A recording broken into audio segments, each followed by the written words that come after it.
مصر کا عظیم الشان محل، اونچی دیواریں، خاموش راہداریوں میں گونجتے قدم، اور انہی دیواروں کے اندر رہتی تھی مصر کے وزیر کی بیوی زلیخا۔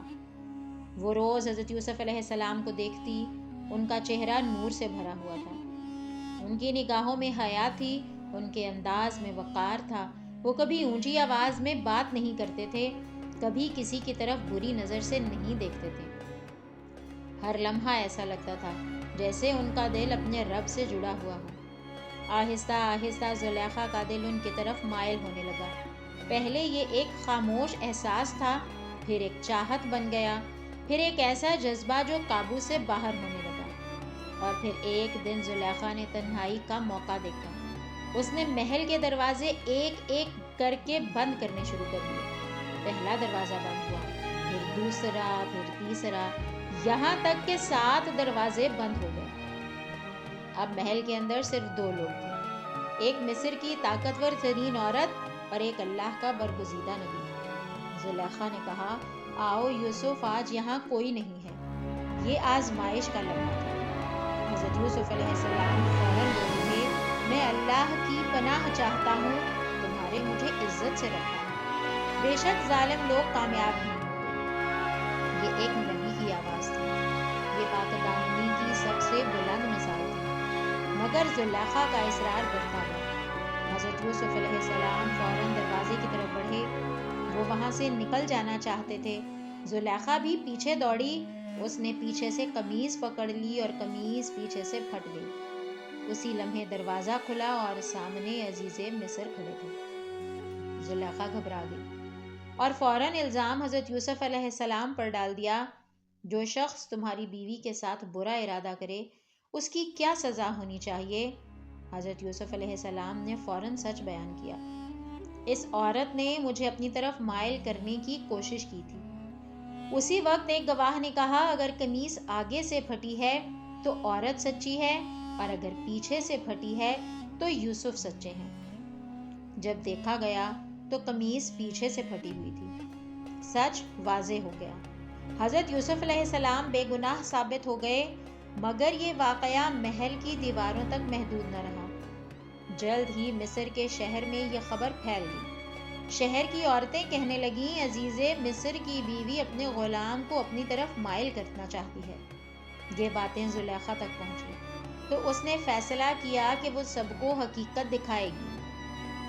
ایک دن زلیخا نے شہر کی معزز عورتوں کو محل میں دعوت دی۔ ہر عورت کو ایک نشست دی گئی، ان کے ہاتھوں میں پھل اور چاقو دے دیے گئے۔ پھر زلیخا نے کہا، یوسف کو اندر آنے دو۔ دروازہ کھلا، حضرت یوسف اندر داخل ہوئے۔ جب عورتوں نے انہیں دیکھا تو وہ حیران رہ گئیں، ان کے ہاتھوں سے چاقو چلتے رہے اور انہوں نے اپنے ہاتھ کاٹ لیے۔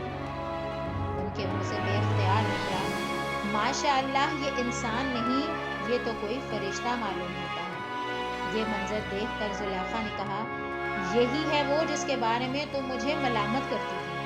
میں نے اسے اپنی طرف مائل کرنے کی کوشش کی، مگر یہ بچ گیا۔ پھر اس نے اعلان کیا، اگر اس نے وہ نہ کیا جو میں کہتی ہوں تو اسے قید کر دیا جائے گا۔ یہ آزمائش اپنی انتہا کو پہنچ چکی تھی۔ اسی لمحے حضرت یوسف علیہ السلام نے اپنے رب سے دعا کی، اے میرے رب، قید مجھے اس چیز سے زیادہ محبوب ہے جس کی طرف یہ مجھے بلا رہی ہیں۔ اللہ نے اپنے نبی کی دعا قبول فرمائی، مگر دنیا والوں نے فیصلہ کیا کہ یوسف کو قید میں ڈال دیا جائے۔ حالانکہ وہ ان کی پاک دامنی دیکھ چکے تھے، مگر اقتدار کے سامنے سچ دب گیا اور یوں حضرت یوسف علیہ السلام کو قید خانے بھیج دیا گیا۔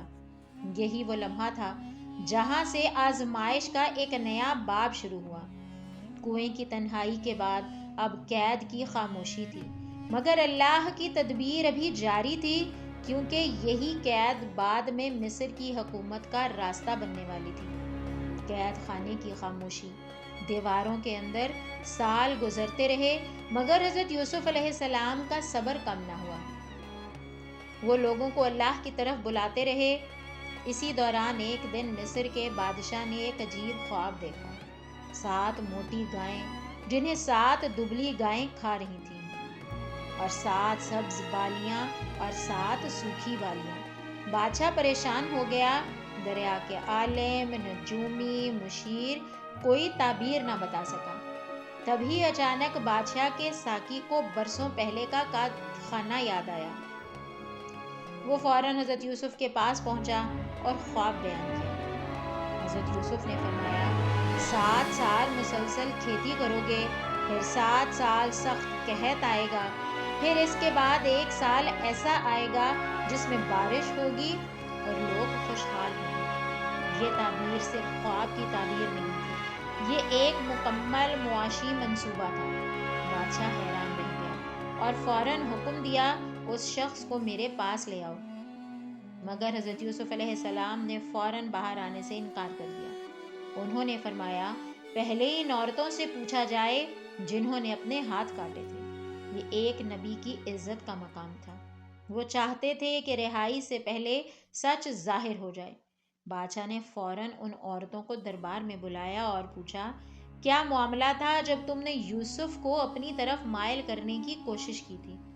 عورتوں نے کہا، ماشاء اللہ، ہم نے اس میں کوئی برائی نہیں دیکھی۔ پھر سب کی نظریں ایک عورت پر جا ٹھہری، وہ تھی زلیخا۔ زلیخا آگے بڑھی۔ اب نہ وہ غرور تھا، نہ وہ ضد تھی، صرف سچ تھا۔ اس نے کہا، اب حق ظاہر ہو چکا ہے، میں نے ہی اسے اپنی طرف مائل کرنے کی کوشش کی تھی، اور بے شک وہ سچوں میں سے تھا۔ یہ وہ لمحہ تھا جب برسوں پرانا الزام ختم ہو گیا اور حضرت یوسف علیہ السلام کی پاک دامنی پوری قوم پر ثابت ہوگی۔ آپ کو یہ ویڈیو پسند آئی ہو تو اسے لائک کیجیے گا، شیئر کیجیے گا اور چینل کو سبسکرائب ضرور کیجیے گا۔